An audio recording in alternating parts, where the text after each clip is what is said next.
Hello বন্ধুরা, আশা করি সকলে ভালো আছেন, সুস্থ আছেন এবং সুন্দরভাবে জীবনযাপন করছেন। সেই সুন্দরভাবে জীবনযাপন করার মধ্য দিয়ে কিছু আনন্দ অনুভূতির আহ্বান আমি জানাতে চলেছি আপনাদেরকে। আমাদের নতুন ফ্যামিলি গড়তে চলেছি ইউটিউব প্ল্যাটফর্মে।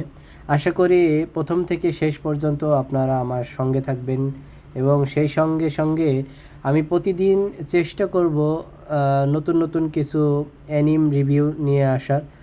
জানি না কতটুকু আপনাদের সঙ্গে যাওয়া হবে এবং কতদূর পর্যন্ত আপনাদের সঙ্গে যেতে পারবো, তবে চেষ্টা করব যতদূর পর্যন্ত সুস্থতা এবং বিভিন্ন ধরনের রোগমুক্ততা ফিল করি ততদিন পর্যন্ত আপনাদের সাথে দিন কাটানোর এবং নতুন কিছু আপনাদের সাথে শেয়ার করবার। তো আজকে আমরা একটা অ্যানিমেশন এক্সপ্লেন করতে চলেছি, যেটা কোরিয়ান ফ্যান্টাসি মুভি, যেটাতে জিরো থেকে হিরো হওয়ার গল্প লুকিয়ে রয়েছে। সেটা আজকে আপনাদেরকে বলবো কিভাবে একজন মানুষ একটি গিল্ডকে সামলাতে পারে এবং কিভাবে সেটি সম্পূর্ণ করতে হয়, তারই আজকে দক্ষতা আপনাদের মাঝে শেয়ার করব। আমরা আজকে যে অ্যানিমেশন মুভিটি এক্সপ্লেন করতে চলেছি, এটি একটি কোরিয়ান ফ্যান্টাসি মুভি, যেটার নাম হচ্ছে সোলো লেভেলিং। এখন 2025 সালে এটি অ্যাওয়ার্ড প্রাপ্ত একটি অ্যানিমেশন মুভি। তো দেখা যাক আমরা কতদূর পর্যন্ত এগোতে পারি আপনাদের সঙ্গে নিয়ে। চলুন তাহলে এক্সপ্লেন করা যাক।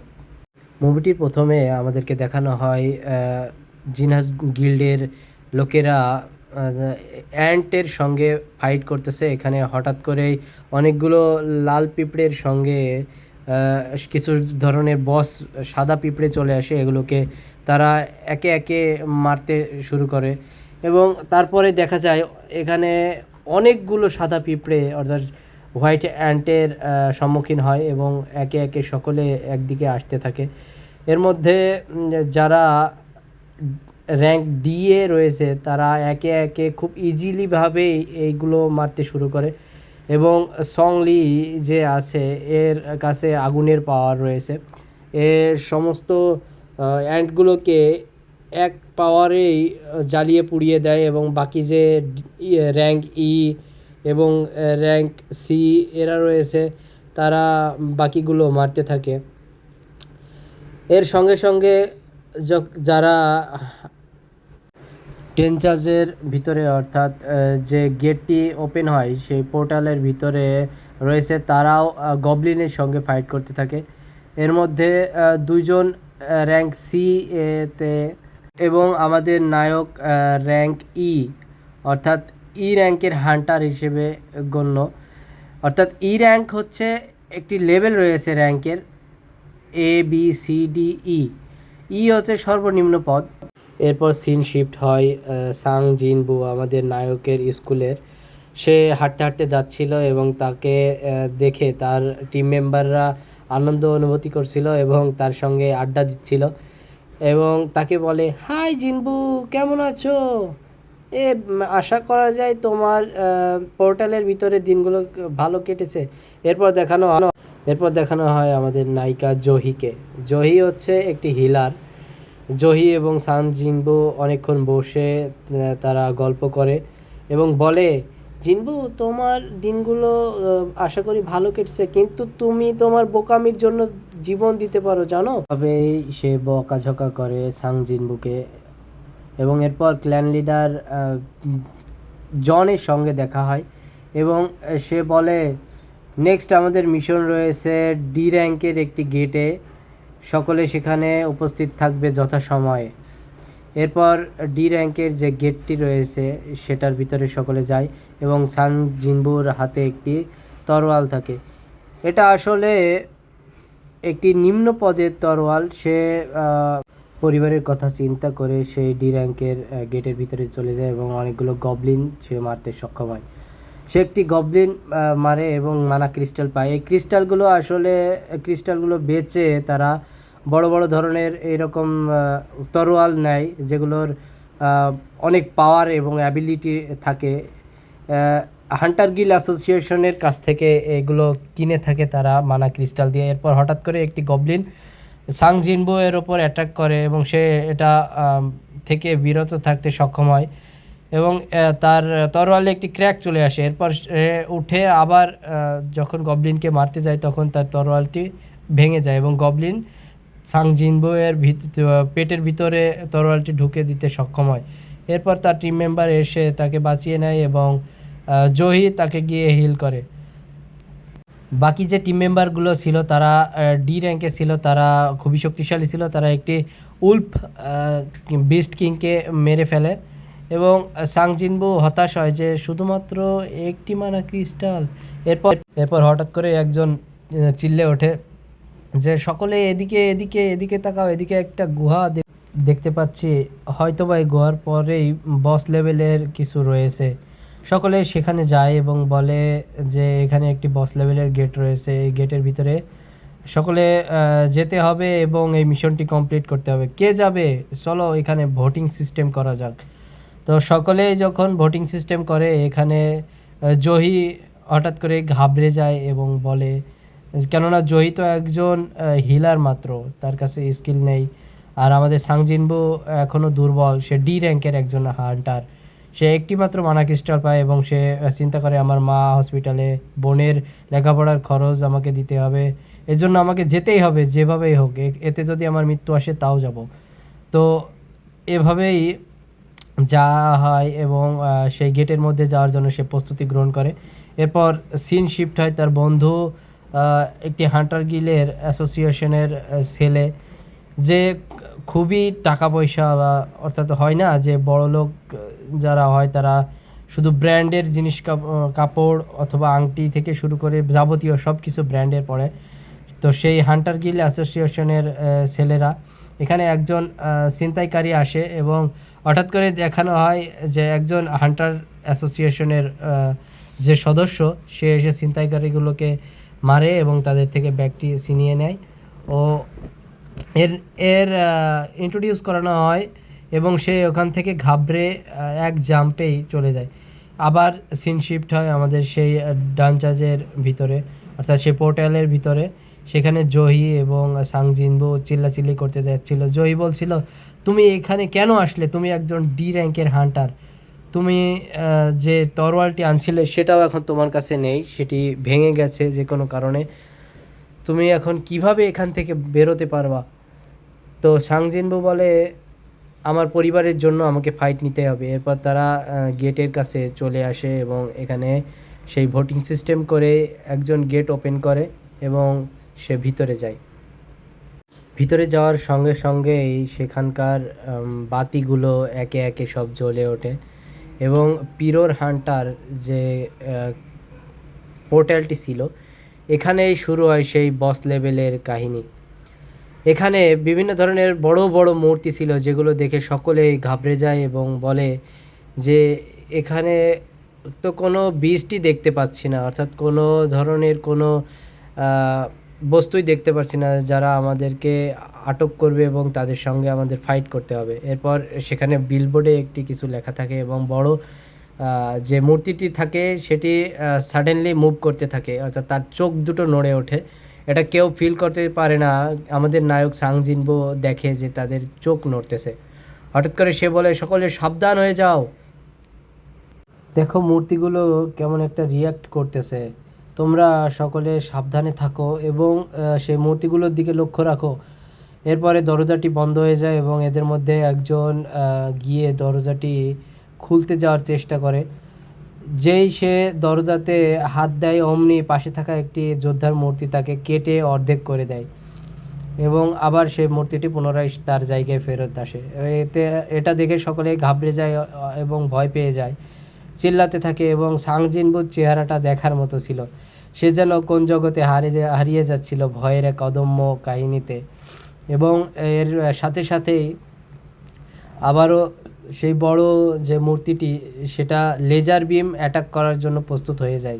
এরপর বড় যে মূর্তিটি রয়েছে সে সকলের মধ্যে লেজার বিম অ্যাটাক করার জন্য প্রস্তুত হয়ে যায় এবং সিন শিফট হয়। সাংজিনবু তার পুরনো কাহিনীগুলো মনে রাখতে থাকে যে আমি একজন দুর্বল হান্টার, এগুলোর মধ্য দিয়ে আমি এখানে একটি গবলিনের সঙ্গেই আমি পারি নাই, তাহলে এত বড় বড় যে মূর্তিগুলো রয়েছে এদের সঙ্গে কিভাবে পারবো? এরা তো ডি র্যাঙ্কের সকলে, অর্থাৎ যে মূর্তিগুলো রয়েছে এগুলো হচ্ছে ডি র্যাঙ্কের কিছু বিস্ট, এদের সঙ্গে আমি কিভাবে পারবো? সেগুলো সে মনে করতে করতে মনে দুঃখ পায় এবং তার পুরনো দিনগুলো সে মনে রাখে ও বলে, যে করেই হোক আমার পরিবারের জন্য আমাকে এখান থেকে বেঁচে ফিরতেই হবে, যাই হয়ে যাক না কেন। আবার পুনরায় সিন শিফট হয় সে ভিতরে, লেজার বিম অ্যাটাক করে এবং এরপর এর মধ্যে একজনের শরীর পুরো পুড়ে ছাই হয়ে যায়, একজনের হাত পুড়ে যায়, কেউ বা একবারে পুড়ে ধ্বংস হয়ে যায়। এর মধ্যে শুধুমাত্র 6 থেকে 7 জন বেঁচে থাকে, যেখানে 13 জন আসছিল। এরপর জংই এবং জহি অনেক ঘাবড়ে যায় এবং ভয় পেয়ে যায়, বলে এখান থেকে আমরা কিভাবে বের হব, কোন বিপদে পড়লাম আমরা, এখান থেকে যে করে হোক আমাদেরকে বাঁচাও। তো সাং জিনবো জহিকে তাকে তার পোশাকের কিছু অংশ দিয়ে ব্যান্ডেজ করে দেয় এবং জহি বলে, ধন্যবাদ, আশা করা যায় তুমিও আমাদের সঙ্গে এখান থেকে বেঁচে ফিরতে পারবে। এরপর এই বড় মূর্তিটি তাদের দিকে এগোতে থাকে এবং আবারও লেজার অ্যাটাকের জন্য সে প্রস্তুতি গ্রহণ করে। এরপর সাং জিনবো দেখে যে বিলবোর্ডে কিছু একটা লেখা আছে, ওখানে লেখা থাকে যে তুমি তোমার প্রভুর সামনে ঝুঁকো এবং তোমার তরফ থেকে আমাদেরকে সুনাম করো। এরপর একজন থাকে স্পিড, খুব জোরে ভাগার অর্থাৎ দৌড়ানোর যে পাওয়ারটি, সে বলে যে আমার উপর ভরসা রাখো, আমি এখান থেকে বেরোতে পারবো। সে তার নিজের কনফিডেন্সের মাধ্যমে বেরোনোর চেষ্টা করে এবং সেখানে সে পুড়ে যায় লেজার বিমের অ্যাটাকের কারণে। এরপর সাং জিনবো বলে, এখানে সকলে যতক্ষণ না বসে থাকবে অর্থাৎ একে সেজদা করবে ততক্ষণ তোমরা বেঁচে থাকবে। সকলে সেভাবে ঝুঁকে থাকে এবং তখনই সেটা দেখে সেই বড় মূর্তিটি একটি মারাত্মক হাসি দেয়, যেন একটি ভয়ানক চিত্র। এরপর একজন দাঁড়ায় এবং বলে, দেখো কিচ্ছু হচ্ছে না, তোমরা অযথা ঝুঁকো না। এরপরে সেই বড় মূর্তিটি তার জায়গা থেকে নড়ে বসে এবং এক পা দু পা করে তাদের দিকে আসতে থাকে। সে একে একে সবাইকে পায়ের নিচে পিষে ফেলে মেরে ফেলে, প্রথমে একজন নারীকে এবং পরবর্তী তার সহপাঠী একজন পুরুষকে মেরে ফেলে এবং সকলে দৌড়াতে থাকে। এবং তার মধ্যে যে গ্রিন কালারের স্যুটটি ছিল, ভাব নিচ্ছিল কিছুক্ষণ আগে, হ্যাঁ, সে তার পুরনো দিনগুলো মনে করছে এবং হঠাৎ করে একটি যোদ্ধার মূর্তি এসে তাকে অর্ধেক করে কেটে ফেলে এবং সাং জিনবু এবং জহি তারা দৌড়াতে থাকে মূর্তিগুলোর দিকে। সে তখন দেখে যে ওখানে অনেকগুলো মূর্তি রয়েছে, এদের মধ্যে কেউ ইনস্ট্রুমেন্ট বাজাচ্ছে এবং কেউ যোদ্ধার হাতিয়ার নিয়ে দাঁড়িয়ে আছে। সে জোরে করে চিল্লে বলে, সকলে যারা ইনস্ট্রুমেন্ট নিয়ে হাতে দাঁড়িয়ে আছে সকলে তাদের কাছে গিয়ে দাঁড়াও। তো একজন গিয়ে দাঁড়ায়, সেটা বাজাতে থাকে এবং সাং জিনবু এবং জহি দুজনে গিয়ে একটি মূর্তির কাছে দাঁড়ায়। তারা দেখে যে সেটি চালু হচ্ছে না বা অ্যাক্টিভেট হচ্ছে না। তখন সাং জিনবু তাকে জহিকে রেখেই সে দৌড়াতে থাকে আরেকটি ইনস্ট্রুমেন্ট বাজানো মূর্তির কাছে। হঠাৎ করেই সাং জিনবুকে আঘাত করে একটি ফাইটার মূর্তি এবং তার পা কেটে দেয়। আবার সে কোনো রকমে কষ্ট করে যেতে যেতে পৌঁছে যায় এবং তখনই তার পাটি কেটে যায় এবং সকলে শান্ত হয়ে যায়। জহি যখন তাকে হিল করছিল, এত পরিমাণ ক্ষত ছিল যে জহির মুখ দিয়ে রক্ত উঠছিল। তো তাকে হিল করা বন্ধ করে দেয় এবং সকলে সিদ্ধান্ত গ্রহণ করে এখানে কেউ বাঁচতে পারবে না। তো তার জায়গা অর্থাৎ যে এরিয়াটিতে ওরা দাঁড়িয়েছিল সেখান থেকে একটি ঢিপি, আমরা যাকে বলা হয় যে উঁচু স্থান, সেটা বের হচ্ছিল। সেখানে গিয়ে সকলেই দাঁড়ানোর চেষ্টা করে এবং একজন সবার আগে যায়, তাকে জোর করে সেখানে পাঠানো হয় এবং সে গিয়ে দাঁড়ানোর সঙ্গে সঙ্গেই সেখানে আগুন জ্বলে ওঠে, একটি রেড ফ্লেম। এবং সাং জিনবু বলতে থাকে যে যতক্ষণ আমরা ওই সার্কেলের ভিতরে গিয়ে দাঁড়াবো ততক্ষণ পর্যন্ত আমরা বেঁচে থাকার আশ্বাস পাবো। তো একে একে সকলেই সেখানে যায় এবং ব্লু ফ্লেম অর্থাৎ যে নীল কালারের আগুনগুলো সেগুলো সেখানে জ্বলতে শুরু করে। এবং সেই মূর্তিটি তাদেরকে দেখে আবারও সে হাসতে শুরু করে এবং সেখানে বলে যে এই পোর্টালটি খোলা 7 দিন হয়ে গেছে, এরপর পোর্টালটি অটোমেটিক ভেঙে যাবে এবং বাইরের দুনিয়াগুলোতে সব বিস্টগুলো চলে যাবে এবং আক্রমণ করতে থাকবে। এগুলো সাং জিনবু তার বোন এবং তার মায়ের কথা মনে করছিল। এরপর ব্লু ফ্লেম জ্বলে ওঠে সেই স্থানে এবং এই ব্লু ফ্লেমের অর্থাৎ এই নীল ধরনের আগুনের একটা প্রাদুর্ভাব কি সেখানে যতক্ষণ দাঁড়িয়ে থাকবে এবং সেখানে যতক্ষণ পর্যন্ত মূর্তিগুলোর দিকে তাকাবে ততক্ষণ পর্যন্ত তারা বেঁচে থাকবে এবং মূর্তিগুলো স্টপ থাকবে। মূর্তিগুলো এক পা দুপা করে আসতে থাকছিল, সকলে হয়রান হচ্ছিল এবং ভয়ে একজন চিল্লে ওঠে, ঘাবড়ে যায় এবং সেখান থেকে দৌড় দেয়। দৌড় দিয়ে দরজার দিকে দৌড়াতে থাকে এবং সে সেখান থেকে বেরিয়ে যায়, একটি আগুন নিভে যায় এর ফলে। তো দরজাটি বন্ধ হতে হতে একটু বেঁধে থাকে এবং সেখান থেকে আরও একজন বের হওয়ার জন্য প্রস্তুতি গ্রহণ করে, যে আমাদের নায়ককে ধরে রাখছিল কাঁধে করে, কেননা নায়কের তো পা কেটে গেছে এজন্যই। তো নায়ক বারবার নিষেধ করে, কেউ যেও না যেও না, এখানে যেতে হলে তোমরা বাইরে বাইরে পর্যন্ত যেতে পারবে কি না ঠিক নাই। তবে একজন বলে যদি আমরা না যাই এটাও তো হতে পারে যে আমাদের জন্য এটাই সুযোগ। তো সেখান থেকে সকলে বের হয়ে যায় এবং 3 জন মাত্র থাকে, জহি, জন এবং সাং জিনবো আমাদের নায়ক। তো এখান থেকে যখন জন তাকে বলে তুমি ওকে অর্থাৎ জয়ীকে নিয়ে বের হয়ে যাও, আমার যেহেতু অনেকটা ক্ষত হয়ে গেছে আমি হয়তো বা যেতে পারবো না। জয়ী অনেক কান্না করে এবং বলে তোমাকে ছেড়ে আমরা যেতে পারবো না। তবুও সাং জিনবো বলে তোমরা চলে যাও, আমার কথা ভাবতে হবে না, তুমি শুধু আমার পরিবারকে দেখো। এটা বলে একটা মানা ক্রিস্টাল দেয় এবং বলে আমার সাথে তো ডেটিংয়ে যেতে পারলে না, এটা দিয়েই হয়তোবা আমার স্মৃতিগুলো মনে করো, এবং তাকে মেরে অজ্ঞান করে তাকে নিয়ে বের হয়ে যায় তার বন্ধু জয়ী এবং সাং জিনবু সেখানে পড়ে থাকে এবং একে একে সমস্ত কিছু আসতে থাকে এবং সাং জিনবু বলে আমার সাথে তোদেরকেও একটা নিয়ে যাব, অর্থাৎ সে বলে শেষ চেষ্টা করে দেখি, আমি হয়তোবা জিতবো বা হয়তোবা মরবো। তো অনেক মার খায় আমাদের নায়ক, মার খেতে খেতে হঠাৎ করে তার একটি হাত কেটে যায় এবং তার রক্তের চারিদিকে রঞ্জিত হয়ে যায়। সেই সঙ্গে সঙ্গে একটি মূর্তি তাকে মেরে তার অস্ত্রের সঙ্গে ঝুলিয়ে রাখে এবং দেখা যায় যে এরপরে আবার পুনরায় মাটিতে আছড়ে মারে এবং বলিদানের জন্য একটি জায়গায় ফেলে দেয়। একটি সোল্ডার তাকে মারার জন্য যেই আক্রমণাত্মক হয় সেই সময় তার সামনে একটি নোটিফিকেশন আসে এবং বলে তুমি প্লেয়ারের জন্য কোয়ালিফাই হয়েছো, তুমি কি অ্যাকসেপ্ট করবা? তুমি যদি অ্যাকসেপ্ট করো তাহলে তুমি তাড়াতাড়ি এখান থেকে তোমার রিস্পন্সগুলো আবার চলতে শুরু করবে। তো আমাদের নায়কে কোনো কিছু না ভেবে সে ইয়েস পছন্দ করে এবং হঠাৎ করে সেখান থেকে শিফট হয় সিন, সে দেখে আমি হসপিটালে চলে এসেছি। এরপর সিন শিফট হয় হসপিটালে।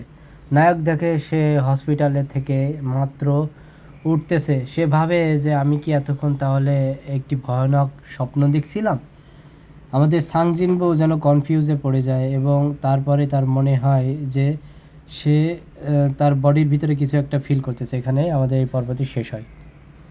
আশা করা যায় সকলের ভালো লেগেছে আমার এক্সপ্লেনটি। যদি ভালো লেগে থাকে অবশ্যই আমাকে ভালোবাসা দিবেন এবং ভবিষ্যতের দিনগুলোতে আপনাদেরকে নিয়ে একটি ফ্যামিলি করতে পারি তার আশ্বাস দিবেন। ভালো থাকবেন, সুস্থ থাকবেন, আবার দেখাবে নতুন এপিসোডে।